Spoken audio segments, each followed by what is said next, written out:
Hello, Gemini risings. This is a new moon in Libra report for you and for the next couple of weeks. So, the new moon for you, Gemini rising, is in your fifth house, which is inner child joy. Um, it's romance, it's children in your sphere. So you're doing some checks and balances in that area with the new moon in Libra. So definitely probably listen to me. I'm being very Libran right now. That, just like I can't make up my mind. I will say it's romantic for sure with the new moon in Libra in your fifth house. It has to do with romance in your life. Now it's opposing Jupiter in your 11th. You've been doing a lot of searching about what you believe about how you belong in this society, in the community, what you believe you want for your future. The 11th house is goals and networking. Okay. So it's like, where do I belong? Who am I? I want to, push my agenda out in the world. That's Jupiter and Aries in the 11th. That's what's been going on. The new moon in Libra is like, but are you enjoying it? I mean, like, do you like all the people that you've, been involved with over the last year? So there is this need to balance your own joy, your own creative self-actualization, and then how you put that out in the world and how that belongs in society.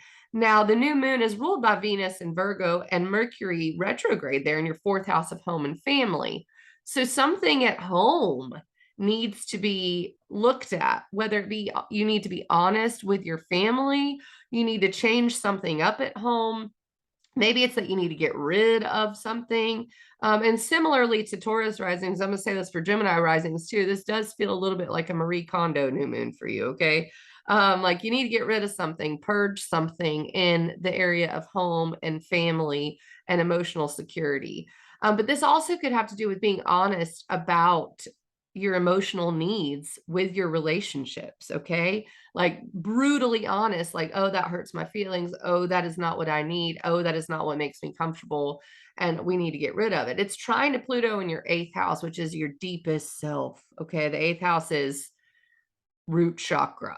Okay. So you are being very honest about your needs, especially in regards to relationship. Now, another thing that needs to be said is Mars is in Gemini in your first house of identity and self. So this also has a lot to do with communicating how you want to be seen out in the world, with brutal honesty as well, and in your network. Okay. So don't hide yourself. I think that's another thing to be said.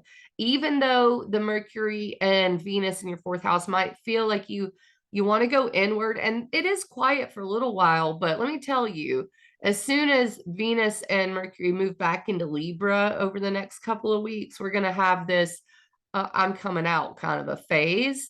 So maybe this is about figure out how you want to be seen out in the world. Get real honest about it and get real honest about what makes you comfortable or not in that area. Okay, so I mean, yeah, you may have to be confronting some things like, what does it mean to transform myself? Because you may be transforming pretty soon. Mars retrograde in Gemini also, like how you're seen. So get real clear and real honest. This is not a time to fake an identity for Gemini risings. Do not put something out there that is not the real you. Definitely not going to work. Okay. Like you got to be only showing your true heart to people and being very honest, coming from that very honest place. Okay, Gemini risings, I will see you at the full moon in Aries. But let's say this, leading up to that full moon on October 2nd is the first quarter square of the moon in your eighth house of shared resources, business partnerships, transformation. So you may have,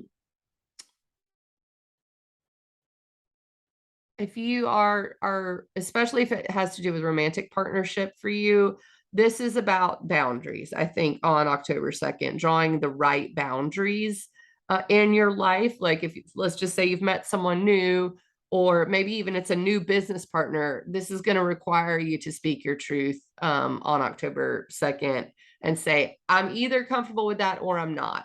And it's also the area of investments. So this is also a question of, am I going forward with this investment on October 2nd? Something to note. Just wanted to tell you that. I'll be back by October 9th for the full moon in Aries, which is in your 11th house of goals and networking. I'll see you then.